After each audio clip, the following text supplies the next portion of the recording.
build it. We've learned how to continue warfare between major powers. We've done that. Major powers don't want to go and take up battles. Right. So we go and have proxy wars and all these different things. What are we taking? You did that. Set up the crews and do that stuff. That's what we need to. That's what I would establish. These is how we fight. You don't fuck with Western Europe. You don't fuck with the United States and Canada. And you better not touch Mexico. Alright, and we're going to watch how we posture over Mexico in the coming future, and in Canada.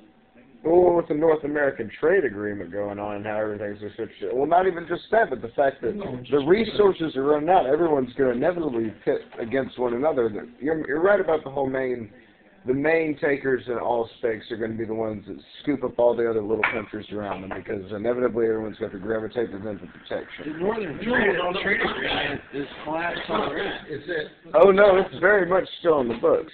We're going to have to. And it fucking freaks me out. When we fought in the Soviet Union, in Vietnam, Latin America, Afghanistan, fucking shit like Slovakia, or not Slovakia.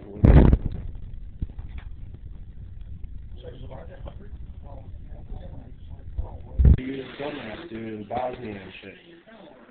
Oh, Bosnia. Yeah. What about it? That we were sparring with Russia.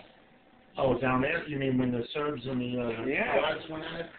That wasn't one Hitler-like guy's fucking idea. No, it was. You know what I mean? That's what I'm talking about. We were sparring with Russia. We'll meet up with, Chinese-backed forces and some Chinese regulars. We'll meet them in, probably in the Horn of Africa, stuff like that. Resource-rich nations. Luckily we have Nigeria is on the west coast of Africa, so it's on our side. So if we're talking about like a Chinese naval presence, they got a long way to get. Africa's so rich, dude.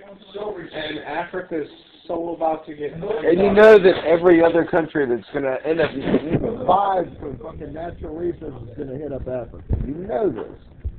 Yeah, Africa's going to be the next Middle East, man. Yeah, once oil takes its reign and once it falls down, Africa is going to be where people fight. Everyone else did the percentages when we went into the Middle East.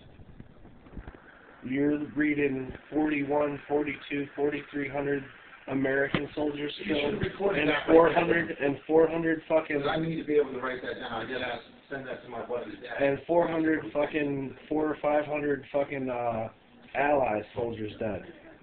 I mean, America has taken the brunt because we made it our war. You know what I mean? Look at Afghanistan. There's almost as many coalition dead as American dead in Afghanistan, as far as coalition dead, as there is in the Middle East. We've lost like 92% out of everyone who was killed in the Middle East that had to do with the coalition. America has lost like 92% of that whole thing. It's been like 8% with England and all these Canada and whoever else was in the Is that also coalition. because it has to do with how many troops we got over there, though? We have a shit ton of troops over there, and yeah. Shit. But look at the first Iraqi war.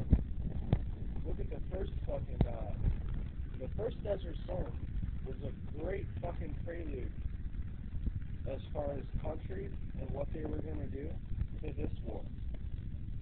You know what I mean? It showed so much what England was going to bring to the table, what France was doing. And then we lost these guys. We lost Germany. We lost France.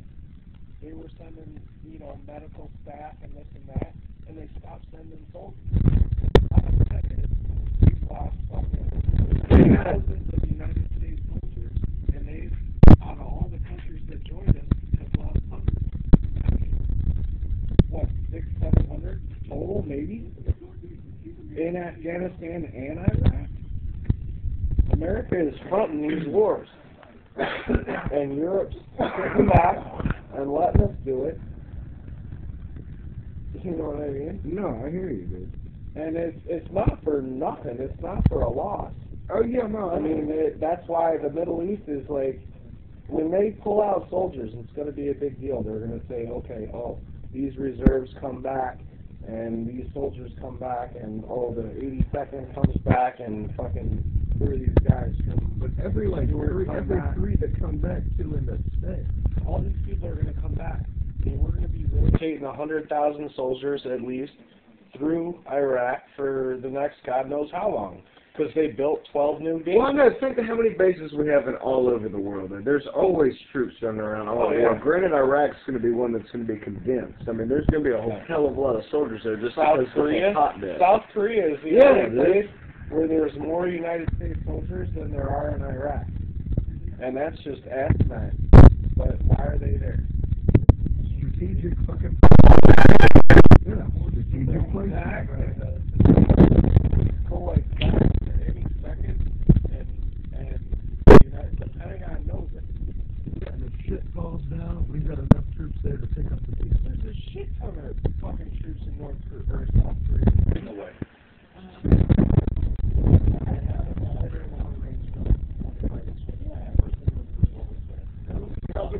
Not to mention Japan. No, that's on the new season. Oh, yeah, well, yeah, no, the cannons, yeah, no. I think I moved it.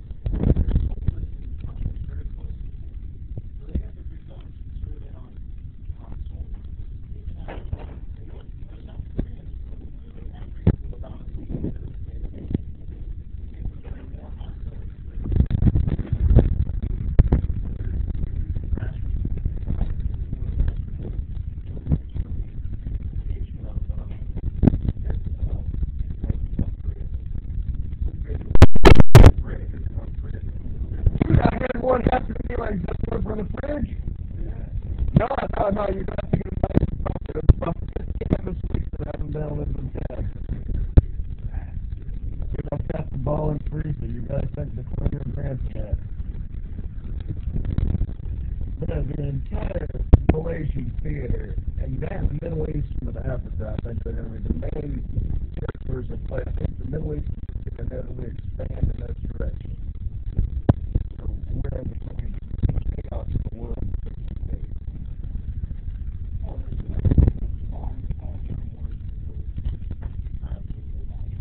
since the dawn of time. Since the dawn of time, that's the world has done everything.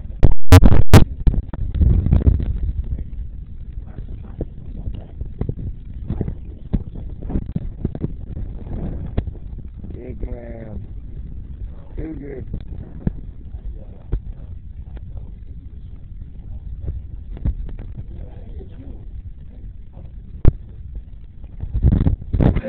The Robin Hood cape on that shit? And that was an economic minute.